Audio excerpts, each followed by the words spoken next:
This is Bill Johnson, and you're listening to WithoutYourHead.com. Feed your head. Welcome to the station of decapitation without your head. I'm Nasty Neil. This is Annabelle Lecter. Mm-hmm. That would make me terrible, Troy. Aha! He is here as well. All three of us are here. And joining us right at the bat, you might be wondering why about now. I'm not sure. We have Caroline Williams on the line from... we're going to talk about all the movies from... Not all of them, because it would be too many to name. But it's very proud to have you here with us. Why, thank you so much for having me. I'm thrilled to be on Without Your Head. Excellent. Now, we do want people to know, you're hearing her now, but you'll be able to see Caroline in person at Crypticon, Kansas City, June 10th through the 12th. We'll have all the links on the website at crypticonkansascity.com. When you do... Thank you. I'm looking forward to being there. Yeah. When you do the conventions, has anyone ever asked you to sign anything unusual? Just their bodies. Mm-hmm. I've had a couple of guys ask for me to sign their bodies, which they then got tattooed onto their bodies. And I thought it was a weird request, and I didn't know if it was really a good idea.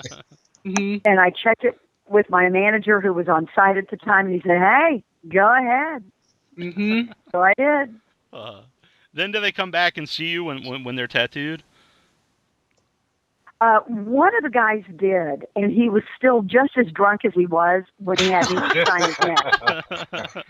He hadn't sobered up a bit. It would take a certain special kind of person to be getting names on them. Not that some of the art isn't beautiful, but like you said, for me, I have no problem with tattoos, but that's very intense to me. Mm-hmm. The signature on your body is intense to me. I understand. Yes. A scene from the movie, a character, it's body art. Your body is a walking canvas. There are a lot of people who really love that, and it's a very human trait worldwide over, the centuries.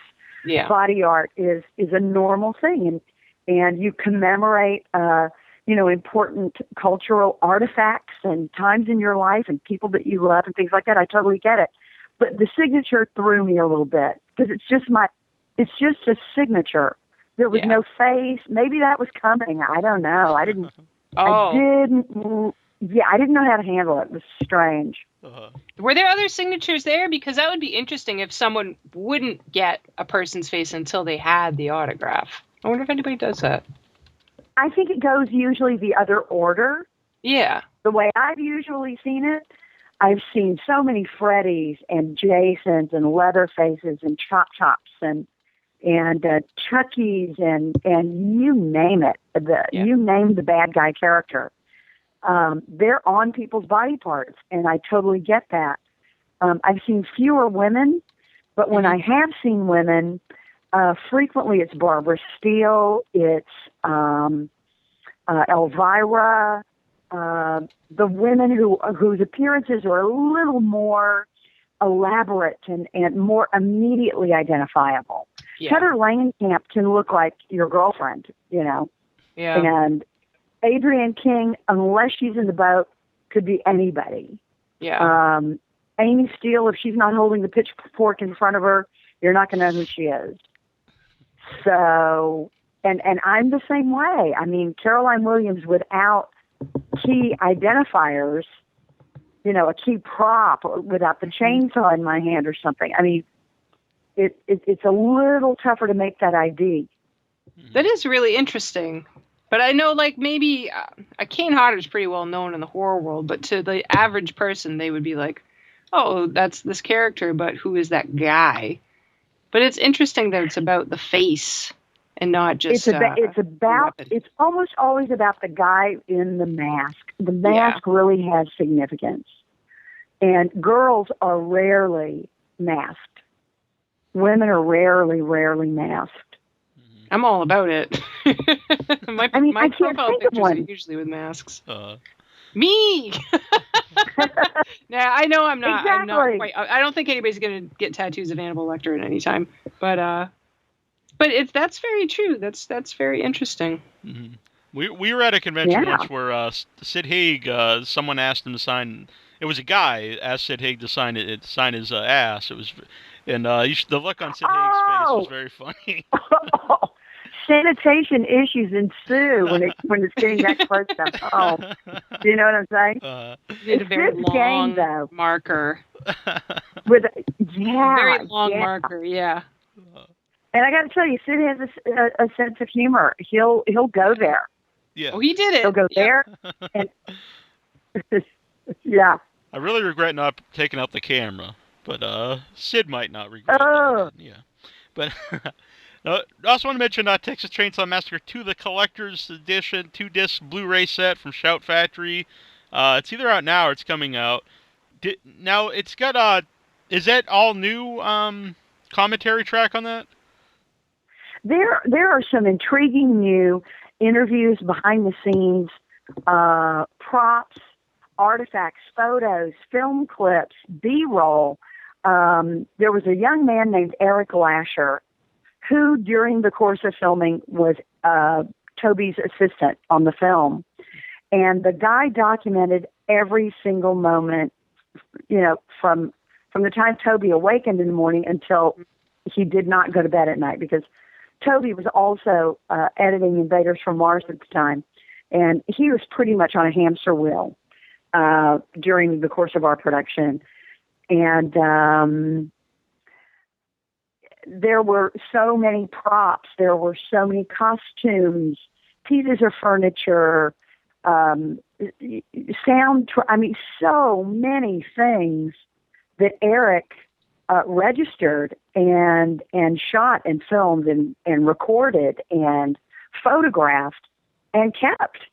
And sadly, we lost him, I'm assuming more than a year ago, because the gentleman who bought the storage locker that he had stored all of these things in had just bought it. And that was Chicago at about the time that Marilyn died. So it would have been 2 years ago. And all of that material was utilized in the production of the Blu-ray disc. Was that unusual for when you're making a movie at that time for someone to document so much? I would think it'd be more commonplace now, but at the time when you were making Texas Chainsaw Massacre 2, I wouldn't think there'd be a lot of ways that would ever get out, so a lot of people wouldn't do that. Listen, I was only 2 or 3 years into my career at the time, and the movies I'd done previously, which were Legend of Billie Jean, Alamo Bay, Getting Even, those 3 films had no behind the scenes at all. I mean, literally. They had shot some video footage of makeup, special effects makeup development. That was it. And subsequently, when you watch, current copies of those films, there is no special material to be had. So it really was an unusual thing. I think in '86 as well, video cameras had gone from the very, very cumbersome VHS, double-decker, mini industrial, tractor pull that you had to have available to much more streamlined handheld stuff. And I think Toby had utilized that behind-the-scenes stuff on Invaders from Mars. And that's the reason Eric decided, hey, I'm going to get every single bit of this. Of course, he was looking into the future. And had I been doing that, I would still own my costume, which I don't have. So the other guys have theirs. I don't have mine. Do you feel that Texas Chainsaw Massacre 2 has gained popularity over the years? Honest to God, we are gaining so much audience. I was so intrigued with the idea that Anthony C. Ferrante brought to me for Sharknado 4, which is a campy, crazy fest that's now turned into a bit of a summer tradition. He said, I love Chainsaw 2 so much, I want to cross the streams. You're not supposed to ever cross the streams. I want to cross the streams. It's the 30th anniversary of Chainsaw 2. Sharknado 4 heavily uses and employs chainsaws in its in our production and in our storylines. This is the perfect time. You're still alive. You look great. You can still wield a saw. come do Sharknado 4 with us. So I joined 2 other key cast members who I will not name at this particular point. Oh, nice. But we showed up for the Sharknado 4 shoot. We drew down with the NATO. We did battle with the Sharknado.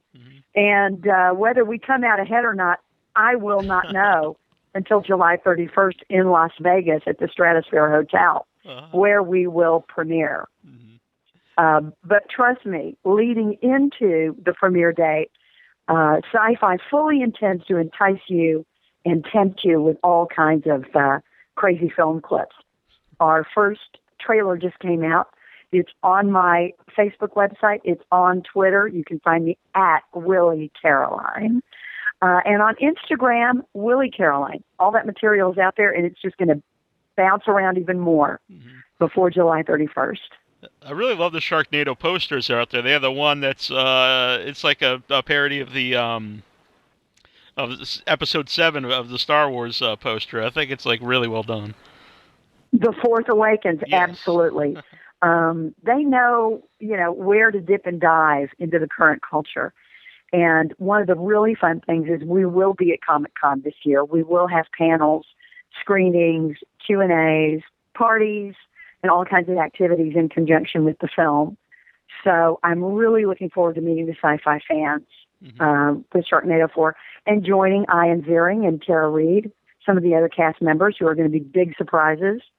And you'll get to experience the magic of TCM2 all over again. Now, you maybe don't want to say this, but your character in Sharknado 4, is it like... since they're using the chainsaw stuff, is it in your mind or in the movie like stretched in Sharknado, or just? Let me put it this way: you're going to see an old familiar friend in Sharknado 4, and very little will have changed. It's one of the most. When Anthony said that he was going to directly lift from the film, he didn't lie, and he brings the goods. And TCM2 fans will recognize our setting, our set where our scene takes place. TCM2 fans will recognize the 2 additional characters in the scene with me. You'll hear some familiar dialogue. You'll hear some familiar names. It is a true labor of love, but it's also an utter reinvigoration and celebration of the 30th anniversary of the film. And I have to tell you, when I was recently at a convention, a cherished fan named Jada Cockrell came to me with a prototype stretch doll, down to the most intricate detail of my costume, my boots, my hair, and the saw, plus the packaging, which she has been pitching to Nika Toys to come out with a Final Girl line of dolls. They've done the guys. It's time to take on the Final Girls.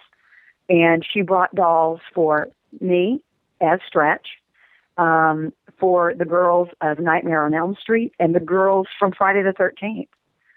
So Chainsaw 2, as far as I'm concerned, it seems to gain popularity every year, and it just is reaching critical mass this year.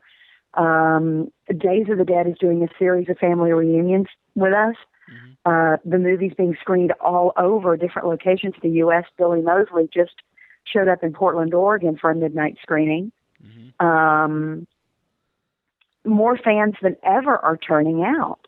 I can't tell you how rewarding it's been to see the new generations of fans, girls in their teens, guys in their teens, for whom this was introductory horror. So the Stretch is a gift that keeps on giving, and she gives a whole lot to Sharknado 4. You'll be surprised and delighted. Nice. Now, I know Mad Monster just did a photo op where the guys were in their original costumes. Bill Moseley put on the chop top outfit again, and they had a Nibbins there, which was the dead guy, and they had a regular, like a stuffed corpse there. And actually, on their way back, the promoters, when they went back to L.A., they were caught in the because I was going through the airport, and the security wouldn't let them through because I guess they thought they had a real corpse with them. It actually made like TMZ and stuff.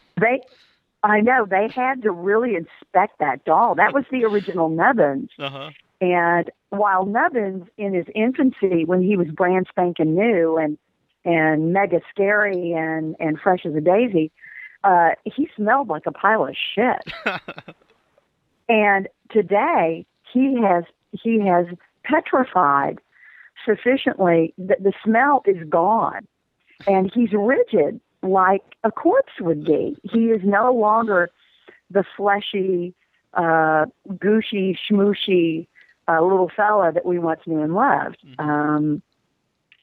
So, yeah, they had to run him back and forth through the X-ray machine to make sure he wasn't a human being.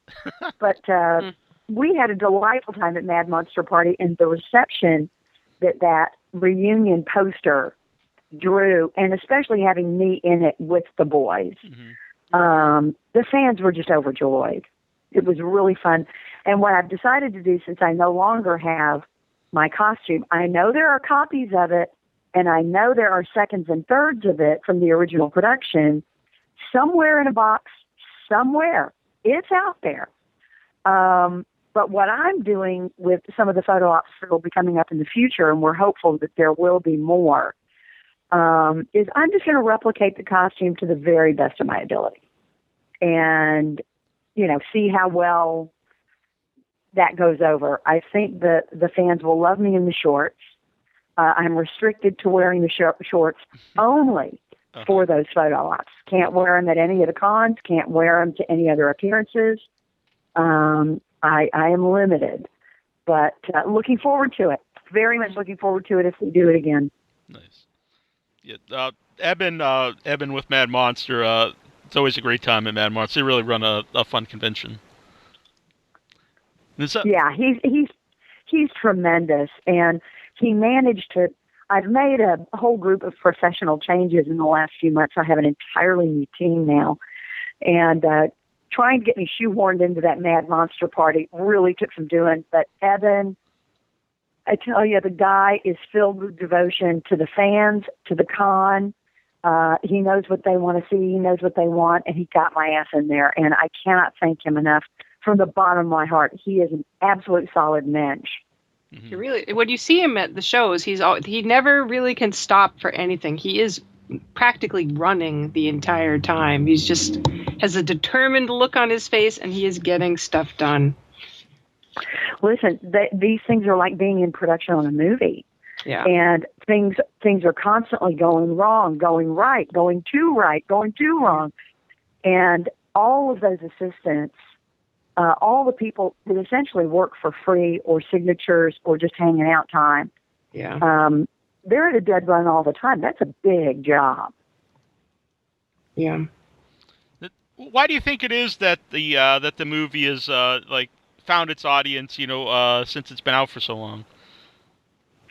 I think it comes from the fact that the principal film, The Texas Chainsaw Massacre, directed by Tobe Hooper, is a worldwide and eternal cinematic classic. It's in the Congressional Record. It's in the top 100 films on any list, anywhere, anytime. It changed horror films forever. Tobe really did reinvent the horror genre, and having directed the second one, turning it utterly inside out and making it a parody of the first was a very, very bold move that was completely unexpected at the time. And I think that's part of the reason Cannon Films went a little cuckoo when they saw the crazy humor and the satire going down when they wanted blood and guts all over the place. And then they took the scissors to it entirely on their own. And Tobe had to really, really fight to get as much of the story back into the film as he managed to get back into the film. I think for that reason, the fact that they're such perfect bookends to one another. And I'm knocking on wood here, but the fact that the Chainsaw franchise has never been able to replicate us, has never been able to replicate our version of Leatherface, our version of Chop Top, our version of The Final Girl. Totally they've never agree. been able to replicate. Yeah, they've never been able to replicate a setting like that. It was so extraordinary. It was so huge. It was gargantuan.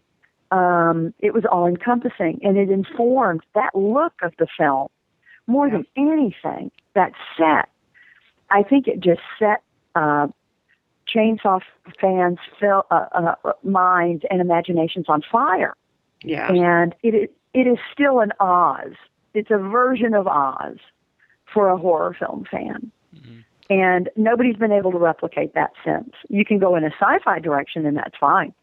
But to have that many practicals and that much true artistry on set hasn't been equaled, as far as I'm concerned. When you went into the movie and you were filming it, did you realize it would be so comedic? You know, when I read the script, I was really flummoxed by it. I didn't understand the humor because I'd seen the first film, and the script of the second didn't resemble the first in any way, and my mind sort of kept fighting with itself, saying, "Wait a minute, this is Chainsaw.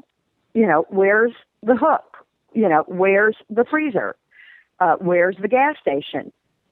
You know, why is Sawyer, you know, in the rolling grill? You know, what the fuck is going on with this movie?" It was difficult for me to wrap my head around, and it ended up being a blessing because Toby did want me to play the role completely straight. Yeah. He did not want me playing the humor. He didn't want me winking at the audience. No, he wanted me to play it dead solid, for reals.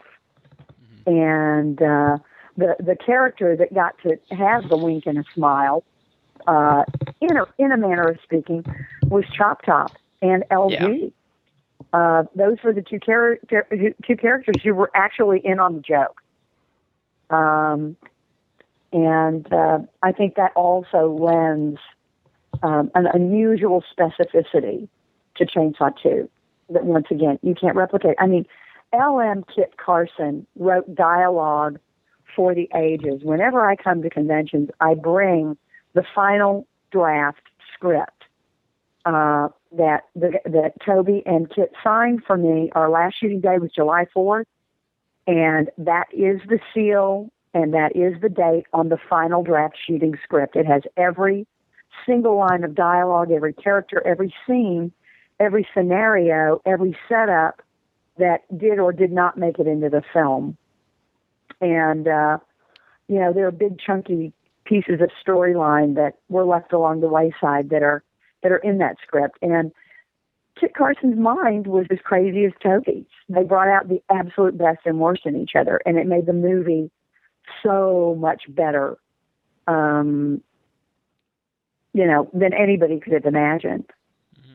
I mean, it's 30 years later, we're still talking about it. Yeah. Even myself, when I saw it as a kid, I wasn't a big fan of it, but the more times you watch it, and if you go on watching it knowing it's more comedic, then you really appreciate it, and it's like, well, it's one of my favorites now. The jokes often are so inside that you only get it, and the amazing thing is you only get it when you're a little bit older and you're paying taxes, and you know you're a part of the consumer culture, and even now with the current crazy political climate that we're in, it translates so seamlessly once again into the movie. It's part of the absurdity of culture and society and economics, and you name it. And that's one of the things that you have a new appreciation for when you see it. Instead of taking it at face value, you get the inside jokes. There's a lot of questions here on the Facebook page. Would you like to ask one, Annabelle? I know. I'm looking at them. It's just, they're priceless, man. Let's see. All right. We got Ebony Strange wants to know, how did it feel to be a survivor of one of the most terrifying families in American history? You know,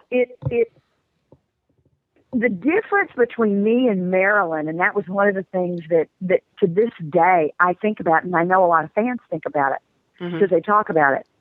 Marilyn's utter relief and clear craziness at the end of her struggle was very different from the victorious homicidal maniac I became at the end of my struggle. Mm-hmm. You know?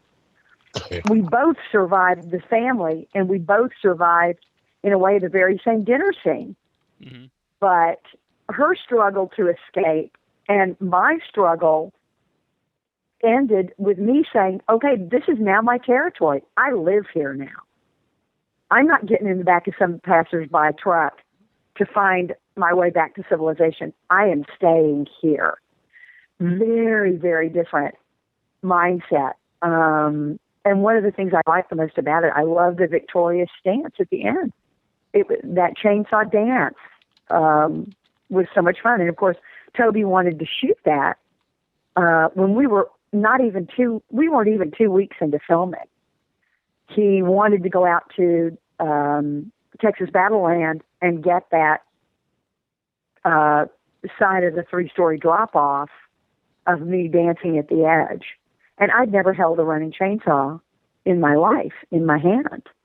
And suddenly I'm supposed to dance and swing and do all that stuff at the edge of a 3-story plummet. And the only thing at the other end on the ground was cardboard boxes.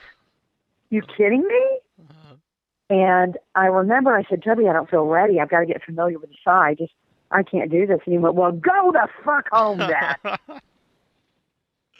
And I was petrified. They took me back to the truck. They put me in the truck. They took me back to the place where I was staying. I called my agent on the phone. I said, I think I'm fired. We don't have 2 weeks in the can. Usually, if you made it through 2 weeks and you had 2 weeks of film in the can, it's too expensive to fire you then. It wasn't too expensive to fire me at this point. So, you know, that was a moment.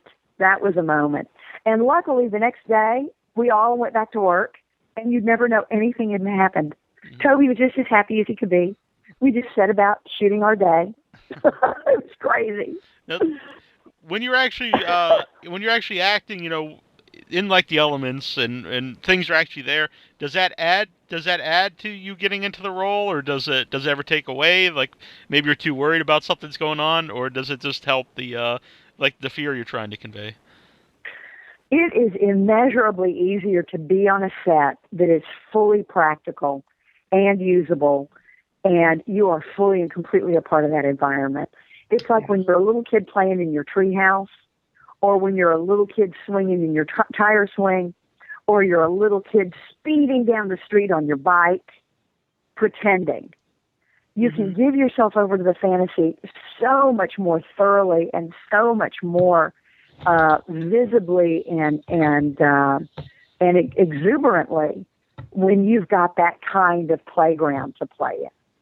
And I have to tell you, all of us on that set, on those sets, it was like being a child. It was just like being a child. Some people complained about the smoke. Some people complained about the heat. All of us did at one time or another because it was blazingly hot. But I just felt like it was a wonderland. And we got to get dirty and messy, and I just felt like a 8-year-old again. It was fantastic. Was that one of your best experiences on set? It just sounds like so much fun.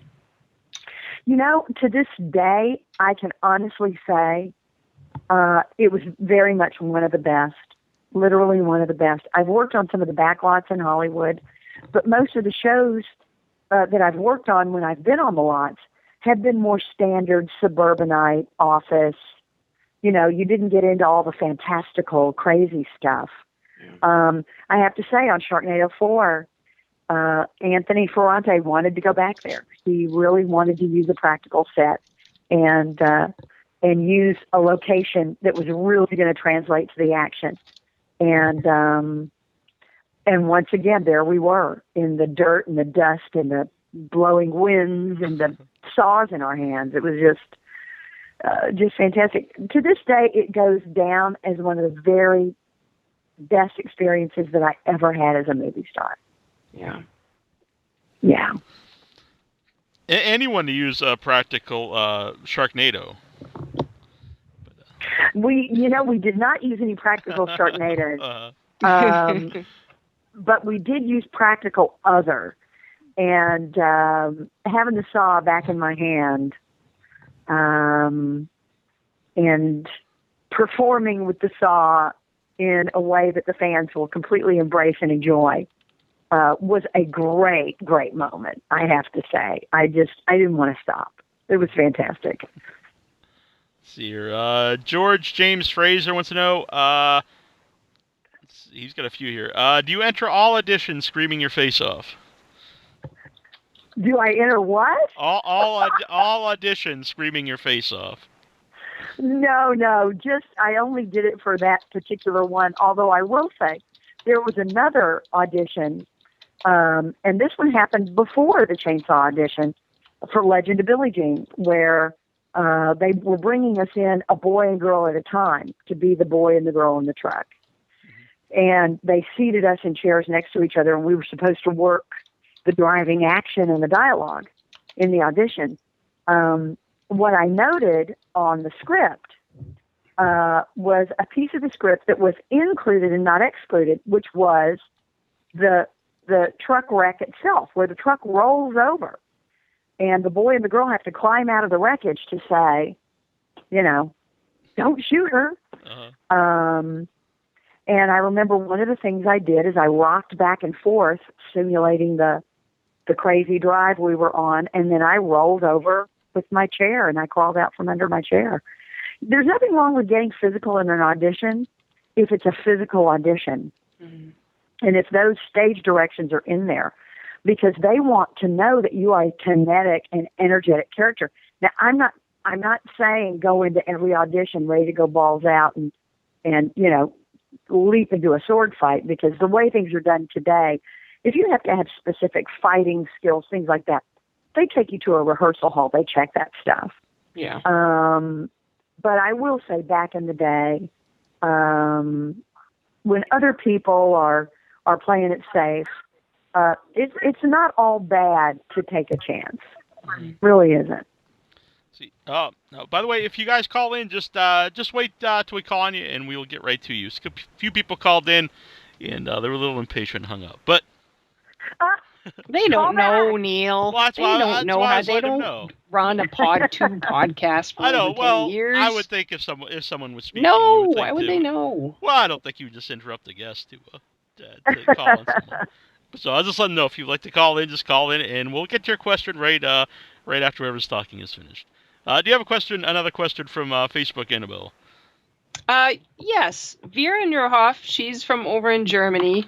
She asked a question that I'm sure is on a lot of people's minds, because this was a time with an early Bill Moseley, and now he's a big deal. He's at a bajillion horror conventions and has been in the Rob Zombie movies. How is it working with him, and what do you think about his experience with you, and how he's maybe changed since that time? I don't find Bill changed at all. He is more of a businessman, but he has to be, because since the Rob Zombie films, his career has become more like a business. Yeah. And you got to stay on top of that shit. But I don't find him changed at all. And he's still as compelling a performer. He's still as good a friend. He's still as funny and smart a guy. He's still got a lot of gratitude and tons of generosity towards the fans. I think he's grown as an actor exponentially. I know when the movie first came out, we had a big booming weekend, and then it dropped off pretty quick. Yeah. And I segued pretty immediately into doing a lot of TV guest spots and TV stuff, and did Stepfather 2, and, segued into other stuff. And Bill paid some dues for a while until Rob Zombie found him and put him to work. So Bill has paid his dues. Bill knows what it's like to not work. Bill knows what it's like to have to audition and put up with a nothing burger agent and all those things. So Bill's appreciation for his good fortune is incredibly intact. I'd love to work. Actually, I have worked with Bill since. As a matter of fact, we were paired in a music video for a well-known metal band. I cannot say more than that. The video will drop at Halloween. Oh, cool. And the band will be playing at Comic-Con. That's another one of the appearances that I'll be making at Comic-Con this year. Oh, that's awesome. That sounds really interesting. But I'm not going to name the band because the label has to do that and other people have to do that stuff. Gotcha. But I will say working with Bill again was incredible good fun. We all had a ball. It was a wonderful cast of people. Once again, in a wonderful location. And just had a blast. So, and that was the first time we've been paired together in 30 years.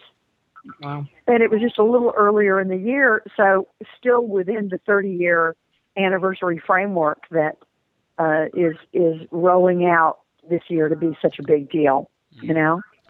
We got a caller on the line, 469 area code. Who are you? Where are you calling from? Who we got on the phone right now? It's totally your time to speak up, whatever you would like to say, or I have a question. They're not paying attention. All right, Well, I can't hear them very well. we couldn't hear. I think they're listening to the show in the background. What was your question? Oh, you got to turn off your radio, dude. Yeah. You got to turn your sound down, dude.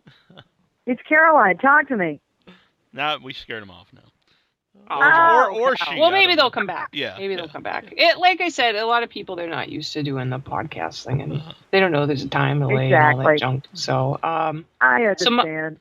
So what I was going to say, and anybody who wants to call in is totally fine. You can interrupt my question. We can get back to it. Is so you saw Bill Moseley after 30 years, and now here you are at these horror conventions seeing loads of people. Who have you seen that you missed for so long and that you've really enjoyed getting in touch with again? How, and even in general, how's their convention experience been? The convention experience is always like a high school reunion. You're always running into your friends and people that either you know from the convention circuit or that you've worked for. For me, a big treat is always seeing Sid Haig. Mm-hmm. A big career goal for me was to have a scene with Sid. When I was in Halloween 2, my scene partner was Octavia Spencer, who was the Oscar winner for The Help a couple of years ago. Even though I was in Halloween 2, I didn't have scenes with Sid or Danielle or Scout. Well, I did have scenes with Scout. What am I saying? I didn't have scenes with Tyler. But doing Hatchet III, I finally got to have a scene with Sid. And it's a great comedy moment in Hatchet III. I had a terrific time on the movie. B.J. McDonald was an amazing director. And Adam Green, as always, from the mind of Adam Green. What can you say? Mm-hmm. But seeing Sid, Danny Trejo was a big deal. Seeing Danny Trejo was a big deal because I've never met him before, and that was huge. I've met Barbara Steele on the road, and I grew up watching Barbara Steele in those Bava films. I mean, that's amazing. I love always seeing Adrienne King, Amy Steele, Dana Kimmel, T.J. Souls, Heather Langenkamp. It's like we're a girls' club. We're the final girls' club. And getting to see them and getting reacquainted on the road is always so much fun and always so great. Bill and I, the Saw truly is family in our lives. The three of us, and even before we lost Marilyn and lost Gunnar and lost so many of our family members, we all remained close. We all remained in communication with each other either through Facebook, email, tweeting, you name it. And then, of course, on the convention circuit. And, when it was dinner hour, we would go have a meal together, hang out, have breakfast, and so forth. And the Saw, in our lives, the Saw truly is family. When I will be in Austin for 4th of July, and I will see Bill Johnson when I go visit family and friends for the 4th of July vacation.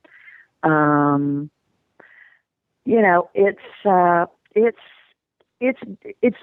was the kind of movie that defined our futures for us and brought us into all the new filmmakers, all the exciting filmmakers whose careers we would be a part of. Eric Englund, for whom I did Contracted. You know, Marcel Waltz from Germany, for whom I have done Blood Feast. We got a great review from a sneak that Shot Till You Drop saw today, which inches us a little bit closer to a distribution deal. It is a terrific movie. Dave Parker, my director from Tales of Halloween. If it hadn't been for my association with Chainsaw, I'd never know Dave. And Dave directed me in Sweet Tooth, which was our little episode of Tales of Halloween. Dave has also seen a copy of Blood Feast and loved it. And Dave is not the kind of guy to lie to you. If he doesn't like a movie, he just won't return your call. But we're hoping we're getting closer to a Blood Feast release, so we're going to see how that pans out. Yeah, I'm looking forward to that because I'm a big fan of the original, of Herschel Gordon Lewis in general. Yeah, we had Marcel on the show talking about the movie, so I'm looking forward to that. Herschel Gordon Lewis is in the film. People will love seeing him. So we're looking forward to it. I feel the vibe beginning to take place. Marcel did a couple 3 edits until he got it precisely where he wanted it. And this is the version that he sent to Shot Till You Drop. And the fact that they had so much enthusiasm for it is really, really heartening. Let's see here. 469 area code. Let's try this again. Hi, it's Baz. Hi, Caroline. Hi, how are you? I'm good. How are you? Mortis. It is. She even knows who I am. I feel so damn special right now. Well, we're Facebook friends. You're an original Facebook friend. That's right. I bet you. As long as we've been on Facebook. As long as I've been on Facebook. You got on Facebook right before Frightmare Weekend the first year. That's exactly right. That was 2006. I about dropped. So it is so good to talk to you again, honey. And so good to talk to you. I still recognize your voice. I know because, I definitely sound like I'm from here, right? Well, listen, it makes me homesick. I know, right? Well, I had 2 questions, really. One was, what do you miss most from Texas? Because I know you're a Texas girl all the way down to your heart. All the way down to my heart. That would be the people. The people of Texas are the most friendly. They look you in the eye. They say hi to you whether they know you or not. If you're sitting in a beer garden listening to a great guitar player, sipping on a drink and having some fajitas, people will come sit right down next to you at the table, and you've got friends all night long, And that's the thing I miss the most. California, while it's a beautiful place, a wonderful place, and it's given me a lot. It gave me my family. It gave me a lot of opportunity, and the weather is lovely. It has never truly become home for me in the way that Texas will always be home. Oh, well, we love you too down here. I miss you guys. I'm going to be back for 4th of July. For the gas station, right? Well, I don't know how to get to the gas station. I am going to have a rental car. I could find my way there. Darling, I will drive you myself. Sorry, I didn't mean to call you darling.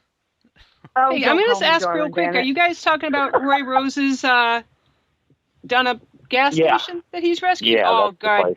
People out there that are listening, Roy Rose, super guy, super fan. The Last Chance gas station was completely dilapidated mess. It was really condemnable. It was in the middle of nowhere, though. If it was somewhere where the property was really valuable, that would have been gone.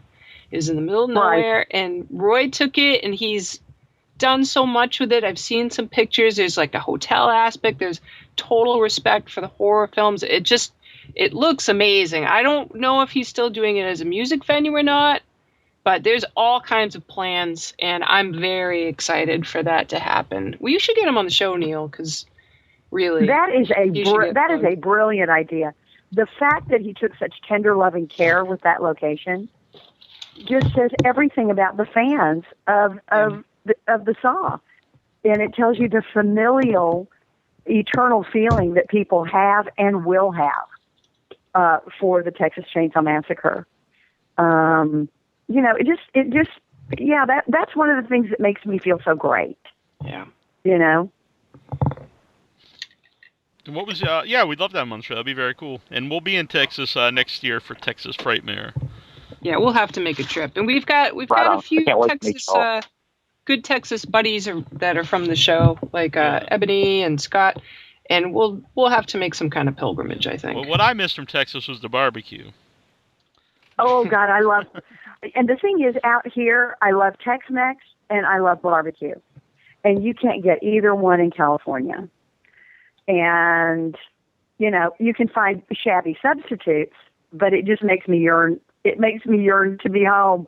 So I can't tell you. And the thing is, I'll be coming home and spending my 4th of July in Texas just before I come back for Comic-Con with Sharknado and the music video. So it's going to get me all prepped and ready and get my attitude jumped up, and I'm going to be ready like crazy to bring my Texas to San Diego. And what was your second question, Baz? My second question, and I know a lot of the certain horror fans are going to rip shred out of me for this, but remakes being so popular now, if you could be in any remake whatsoever and play any character that you chose, which one would it be?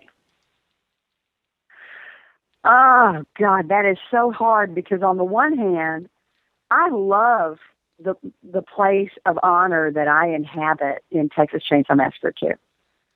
I love the entirety of my life experience from the first time I was called and said, you've got an audition, to the conversation I'm having with Baz and Without Your Head. It's been an entire universe. It's been my universe. And I wouldn't trade that for anything. And I get very emotional about it. Perhaps there will one day be a Chainsaw incarnation that might draw my interest. I know none of the others that have ever been made, none of my reps have ever even bothered to call and ask because I made it clear to them I have no intention of being a part of. No, I just said no. And while some of these projects have made a great deal of money, I'm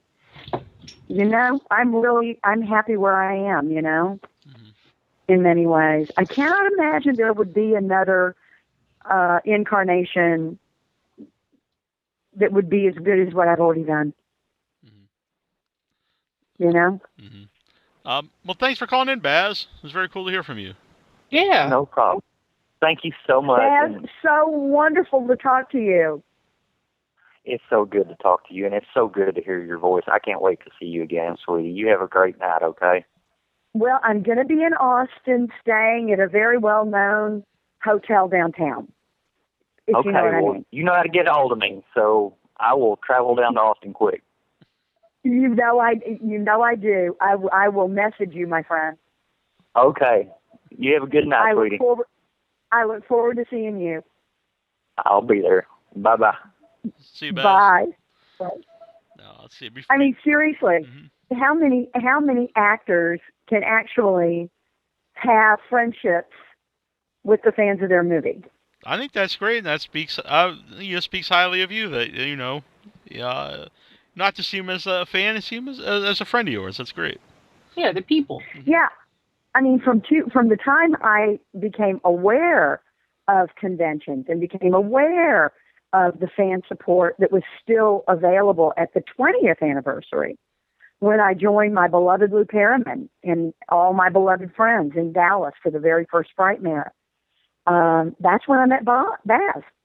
And that's when I met so many people that became my original Facebook friends. And, you know, I've participated in their films, and I've met them, and I don't know any other genre or type of film or television that is as welcoming and intimate of its fan base than horror. Mm-hmm. And I think that says everything about us as a genre. I would totally agree. When I started doing the conventions, you know, through the show, and it's a great feeling that everyone's very welcoming. All the fans are welcoming of people who might not look like a horror movie fan, and all the guests are the same way. And it's like one big family. It's a really nice feeling. It truly is, and you're not going to find television stars at these Hollywood signing shows with the same relationships. You're not going to find that. You know, and certainly not big stars, you know, in studio pictures. That never happens.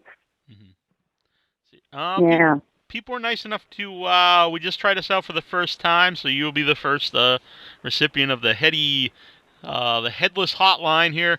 And so some people sent in some voice questions. Let's listen to these. This first one here is from AJ. That's not the right one. That's our theme song. This one's a new segment here. This is AJ from Syracuse. Yeah, I loved your character in Texas Chainsaw Massacre. I thought she was great. She was awesome. Brought a lot of energy. But how did you get the nickname Stretch for your character? And then the second question is, what are your thoughts on joining the Sharknado franchise? You know, Stretch and me are sisters under the skin. There are very few roles that I've ever played that I could not actually be in my real life, because so much of it is you just take all the various things that I already am, and you just put them in this crazy circumstance and let the story spin out. And I think for most actors it's that way. The difference being, my roles generally are not makeup or special effects intensive. It's just sort of me and my face and my voice and my body, keeping the story rolling along. So,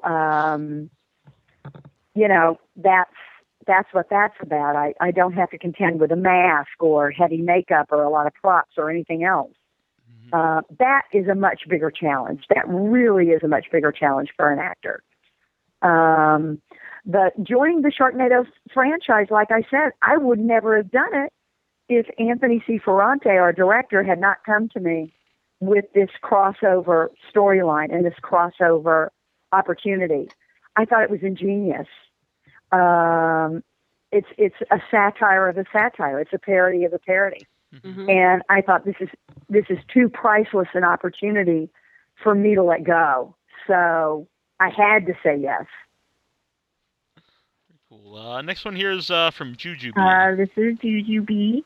My question is, does she have a preference on what's more enjoyable, the big screen or TV?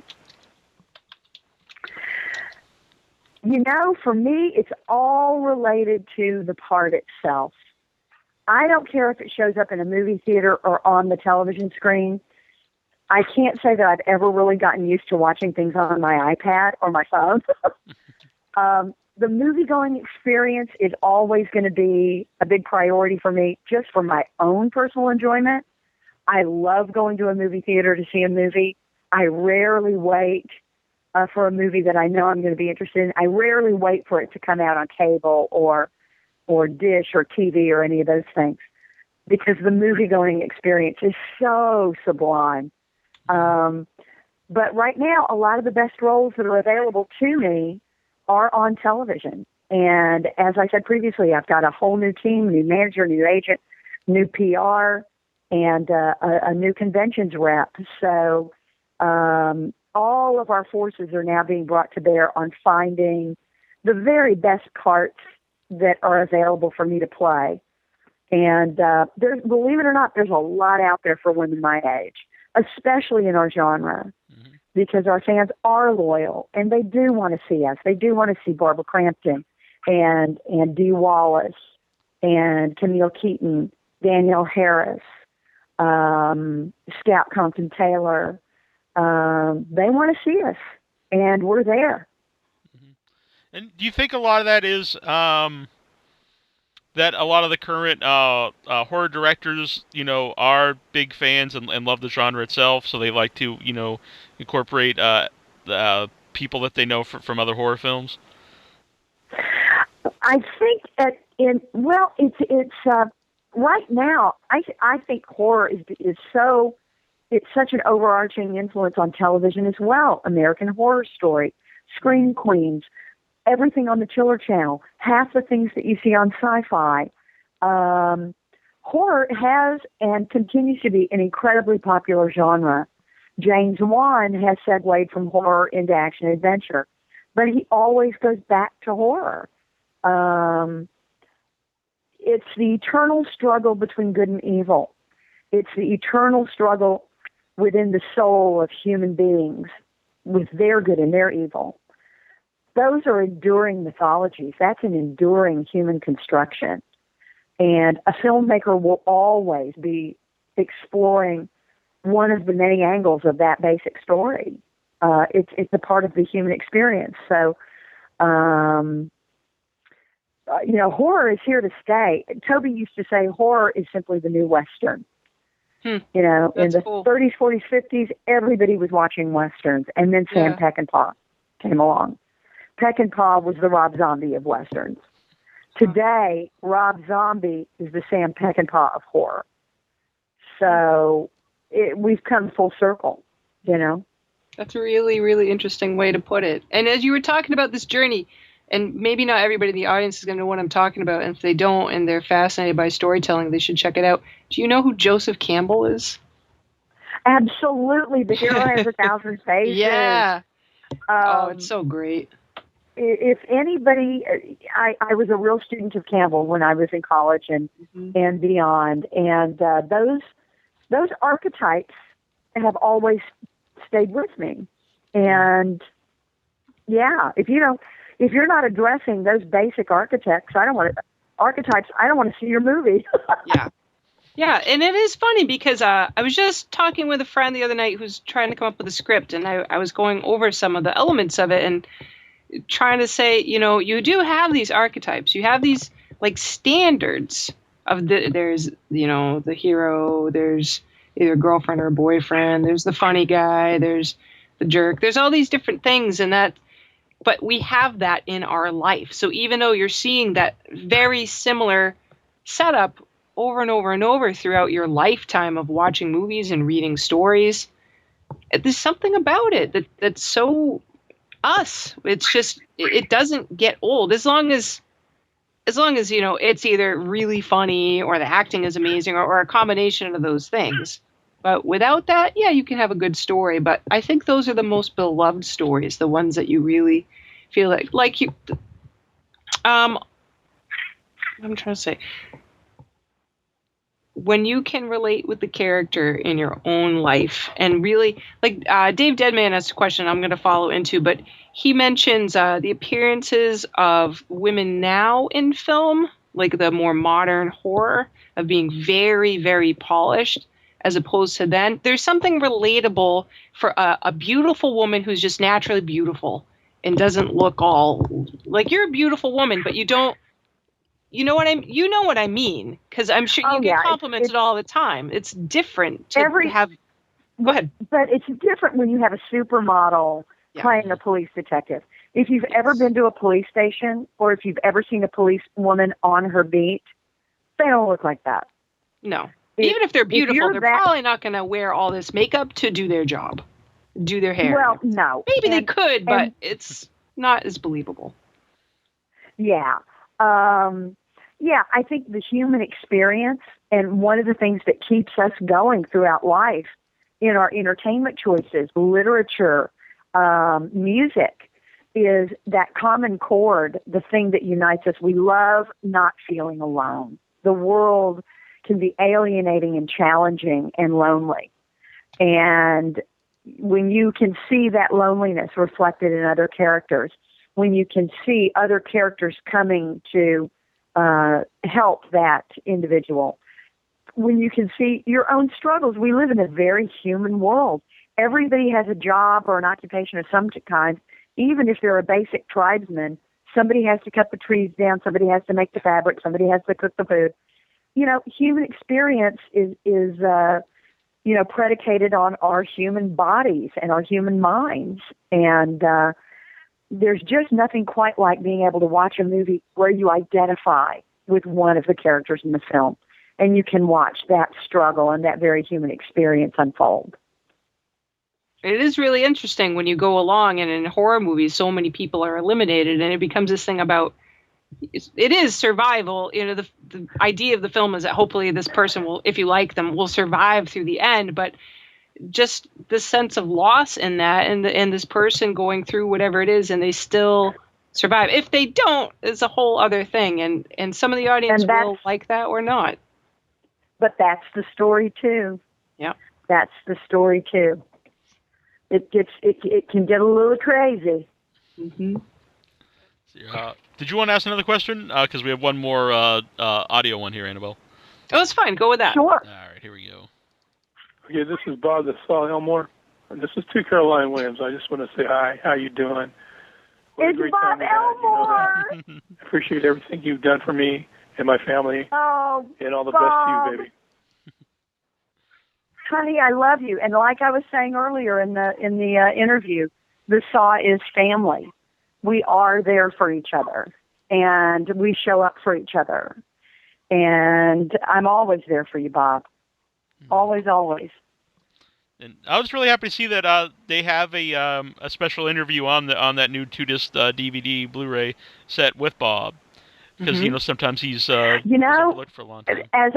As Bill Johnson and I have both said at convention appearances many times, the combination of Bill Johnson's eyes and his close-up interpretation and Bob Elmore's physicality and stunt ability and strength and his physically imposing presence, the two of them together made an absolutely perfect Leatherface. They were the perfect Leatherface. And I think it just took a while for the audience, for people to find out, hey, there was more than one guy swinging that saw around. Mm-hmm. Yeah, a long-time friend of the show, Bob Elmore. Hope everything's going well for him. We had, some. Bob has definitely had some very, very real difficulties, and he and his family are extremely close. They're very, very loving, and Bob is a mountain. It's going to take a whole lot to bring Bob down. I can tell you that. Yeah. So it was good hearing from Bob. We haven't heard from him for a while. Yeah. Annabelle, was there another question you want to ask from the Facebook? Are those all the ones that you've got there? There's a bunch of them in the chat too, but I'd have to search them out. Oh well, put me on the spot. Why don't you ask something and I'll scroll these fine people's questions. And I'm going to have to feed my kids soon. Yeah. Kids, schmids, they can figure it out. Kids, so, screw it. What we'll do is throw a $10 bill at them and send them to the Quickie Mart. Exactly. We'll save some of these ones that we missed, and hopefully we'll have you back maybe around the time Sharknado comes out. Oh, I would love it. All right, excellent. That would be absolutely tremendous. Yeah. There is a comment from, actually a few compliments from Seth Hayes, that you're pretty and you have a perfect voice. Oh, that's so sweet. I love that. Seth is a lovely person. That's right. I absolutely love that. So you're hearing the voice now. Look, this is going to be a segue. You're hearing the voice now, and if you want to see her in person, you can go to Crypticon in Kansas City, June 10th to the 12th, and you get all your information on CrypticonKansasCity.com. There is a really funny question. Yeah. It's funny, and Woody Numbers Spencer asks, here's my question. If you're willing to wear his face, why did you cock block LG? He made you a fry house. That is hysterical. Oh my God. I didn't know that's what I was doing at the time. I just thought I was being ladylike. That is so funny. That is These so people are very funny. silly over here without your head. They're terrific. That is funny as hell.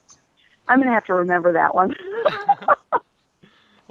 Oh man. So it's been a pleasure to have you on, and let everyone know, everyone who's sending questions, I have all the names here. Later on tonight, we're going to give one lucky person an awesome T-shirt from Atomic Cotton. Oh, you should. Erica and Zach Kaufman make all my tees. The ever-popular Chop Top is on the front of it with me. I think you can even see Leatherface somewhere in the artwork, but it is a K. Okla brand T-shirt, and you are going to love it. You will enjoy it. Yeah, they're wonderful. Those people are so great. Really, really good people. Oh, listen. And boy, can they design. Their designs are sterling. Now, very quickly before I sign off, I just want to tell people you can find me on Twitter at Willie Caroline, WILLICAROLINE. It's all one word, Willie Caroline.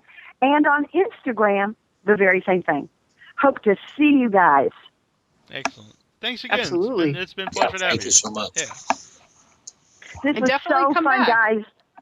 I look forward to it. I look forward to coming back as often as you'll have me. Awesome. Awesome. Great. So join us next week when... No, I'm just kidding. I've got to have some more life experiences first. Thanks. All right. Fair enough. So what's been going on since last week? All right. We'll let you go and feed the children. Guys, thank you so much. I enjoyed it so much. Thank you very much. Talk to you again soon. Yep. All right. Take care. Bye. You bet. Bye. Bye. Hey, this is Bill Mosley. I play Otis in House of a Thousand Corpses and Devil's Rejects and Chop Top and Texas Chainsaw Massacre 2. And you're listening to WithoutYourHead.com. Don't touch that dial or I will lick your plate. No.